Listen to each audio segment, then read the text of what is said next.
Selamat siang Pak Sisono. Perkenalkan kami dari kelompok 3. Hari ini kami ingin menjelaskan hasil diskusi kami tentang Carbon Lighthouse yang menyala dengan Internet of Things, IoT, lalu dengan Big Data dan lalu dengan cloud computing. Oke, sebelum kami mulai, izinkan kami memperkenalkan diri. Perkenalkan, nama saya Lulius Hendringan dan teman saya. Saya Aulius Maksima Bung Sumawijaya. Lalu saya Johannes Altisius Winardi. Oke, inilah hasil diskusi kami. Selamat menyaksikan. Oke, pertama saya Lulius akan menjelaskan tentang pengantar Carbon Lighthouse dan Internet of Things.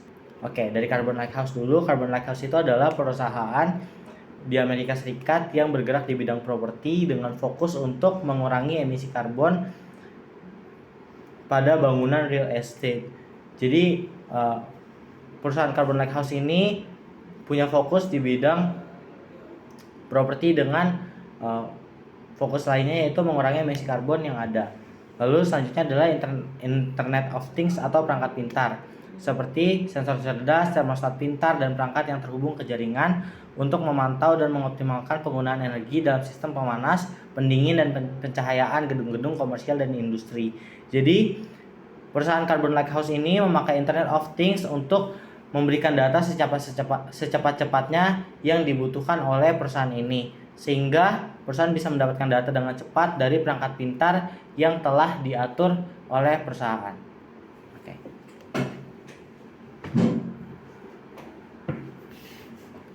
Oke, selanjutnya cloud computing yang dikenal sebagai komputasi awan, yang dimana dalam kasus ini Carbon Lighthouse menggunakan platform cloud computing Amazon Web Services untuk menjalankan dan mendukung teknologi AI miliknya, yaitu platform Clues yang menganalisis data bangunan secara ekstensif. Selanjutnya Big Data. Big Data merupakan kumpulan data yang sangat besar dan kompleks dari berbagai sumber seperti sensor, media sosial, dan transaksi online yang tidak dapat diolah dengan alat tradisional. Selanjutnya, apa sih masalah dalam kasus ini?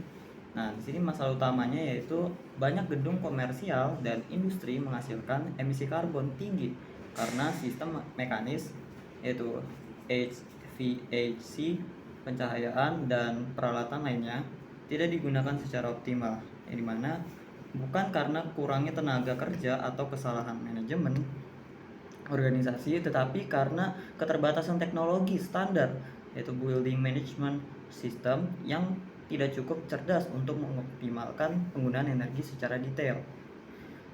Nah, jadi dalam kasus ini sebenarnya bukan masalah SDM. Kenapa bukan masalah SDM? Karena tim teknik dan manajemen gedung, contohnya One Design Tower, sudah memiliki pengetahuan tentang perlengkapan dan tujuan penghematan. Mereka hanya kekurangan data detail, analisis finansial, dan teknologi pendukung untuk membuat keputusan yang paling efisien. Jadi hambatannya bukan keterampilan atau jumlah tenaga kerja.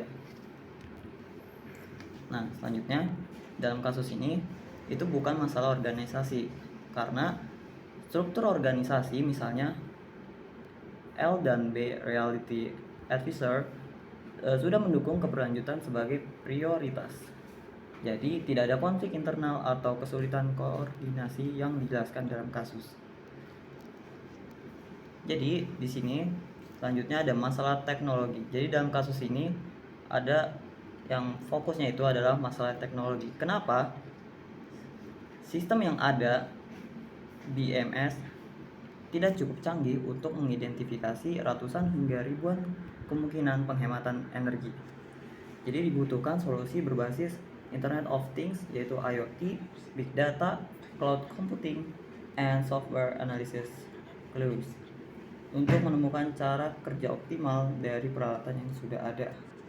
Jadi akar masalah ada pada keterbatasan teknologi lama dan kebutuhan akan teknologi baru untuk efisiensi energi.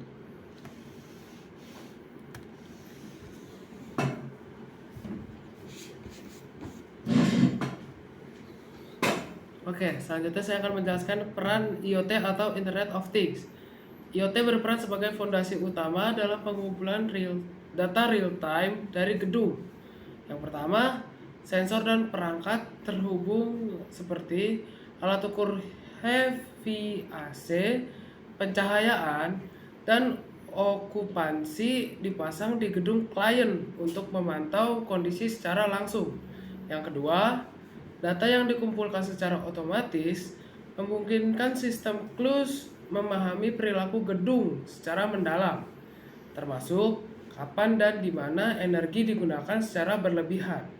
Yang ketiga, IoT juga memungkinkan pengaturan cerdas seperti membuka atau menutup katup secara otomatis, menyesuaikan tekanan udara, serta mengisolasi zona energi berdasarkan suhu dan waktu. Selanjutnya, analisis big data. Big data menjadi inti dari proses pengambilan keputusan berbasis data. Yang pertama adalah Clues menganalisis miliaran titik data dari ratusan gedung untuk mengidentifikasi pola konfirmasi energi dan menemukan peluang penghematan. Yang kedua, algoritma prediktif memanfaatkan data historis dan real time untuk merekomendasikan optimasi secara HVAC, pencahayaan, dan zona energi.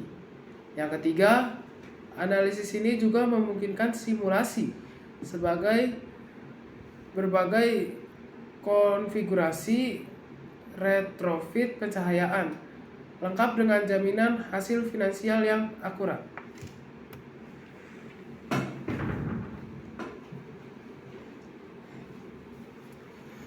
Oke, selanjutnya itu analisis cloud computing.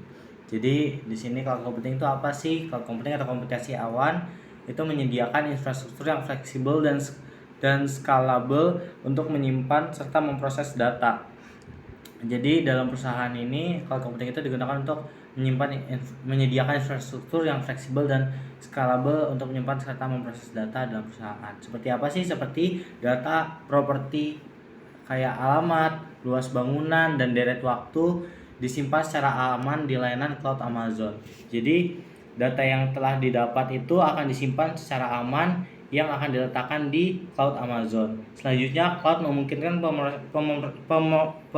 pemrosesan data yang cepat dan efisien tanpa memerlukan investasi besar dalam perangkat keras, sehingga waktu yang didapatkan ketika perusahaan menggunakan cloud komputasi atau komputasi awan itu jadi lebih singkat dan nggak banyak waktu yang dibuang. Selanjutnya adalah tim Carbon Lighthouse dan klien dapat mengakses data serta rekomendasi secara real time dari berbagai lokasi, mendukung kolaborasi yang efektif.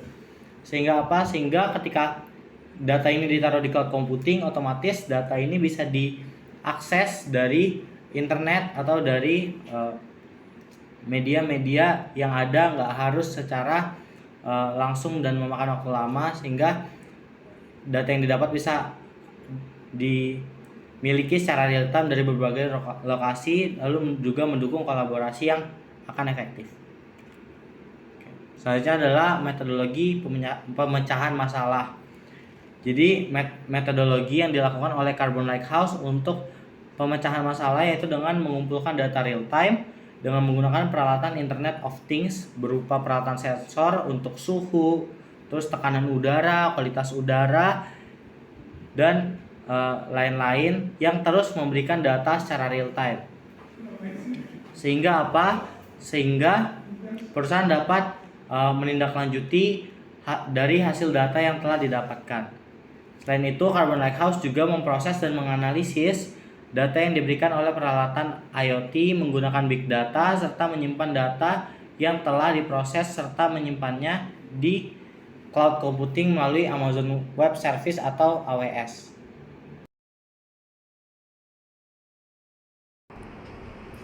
Sekian presentasi dari kami.